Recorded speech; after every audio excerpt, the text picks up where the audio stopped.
এটা হচ্ছে হলো কুল। এর যে বাগানে আছে এটা হচ্ছে হলো থাই আপেল ভারত সুন্দরী।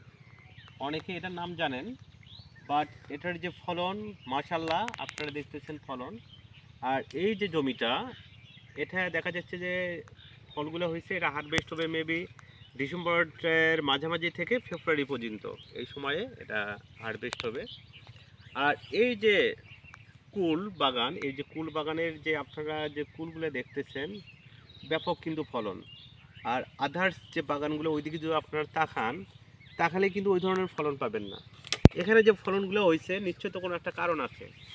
এটা হচ্ছে আমাদের অ্যাগ্রোওয়ানের যে ফুলফিল সমাধান, এ ভাই এবং স্প্রে শিডিউল বলেন এবং যে নিচের যে খাদ্য বলেন, সবগুলা উনি কন্টিনিউ করছে এবং এই কারণে কিন্তু ভালো একটা রেজাল্ট পাওয়া গেছে। আর এই যে আপনারা যে দেখতেছেন সাইকুল, এর যে সাইজটা দেখেন সুন্দর কেবল হচ্ছে, এগুলো দেখা যাচ্ছে এ পাশে যদি দেখাই, দেখেন কেমন ফলন, কেমন দেখা যায়। জি, মানে ক্যামেরাতে ওই রকম আসে না আর কি, যেরকম ফলন। ফলন কিন্তু খুব মাশাআল্লাহ। এই যে দেখতেছেন ফলন অনেক সুন্দর।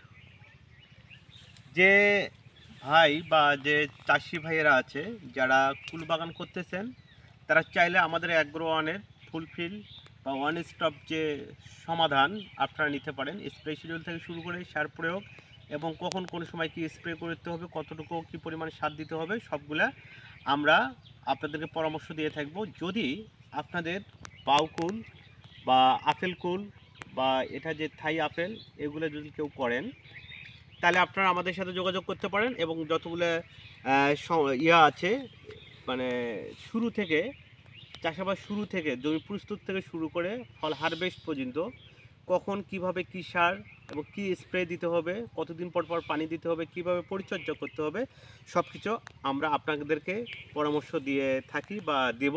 যদি কেউ এই ধরনের কোনো বাগান করতে চান, তাহলে আপনারা আমাদের সাথে যোগাযোগ করতে পারেন। ধন্যবাদ। আপনারা ফলন মনে করতেছেন যে একটা গাছে হয়তো এমন ফলন, তা কিন্তু না।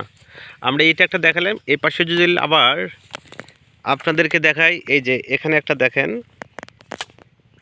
এবং এরপরে যে বাগানটা আছে, আছে গাছটা আছে, এই গাছে যদি আবার আমরা দেখাই, দেখেন প্রতিটা গাছে কিন্তু পর্যাপ্ত পরিমাণ ফলন, প্রতিটা গাছেই। তারপরে এটাতে দেখেন প্রতিটা গাছেই ফলন কিন্তু পর্যাপ্ত পরিমাণ। মাশাআল্লাহ, মনে হচ্ছে আল্লাহর একদম অশেষ রহমত বা নিয়ামত বলতে পারেন। অনেক সুন্দর। আসলে একটা জিনিস কি, কেউ যদি সঠিকভাবে পরিচর্যা এবং পরিশ্রম করে, তার পরিশ্রম কখনো বিফলে যায় না। আর কৃষি কিন্তু একটা নিঃসন্দেহে একদম হালাল পেশা। আপনারা চাইলে এই ধরনের পেশার সাথে সম্পৃক্ত হয়ে নিজের এবং পাশাপাশি অনেক ধরনের কর্মসংস্থানের সুযোগ সৃষ্টি করতে পারেন। ধন্যবাদ।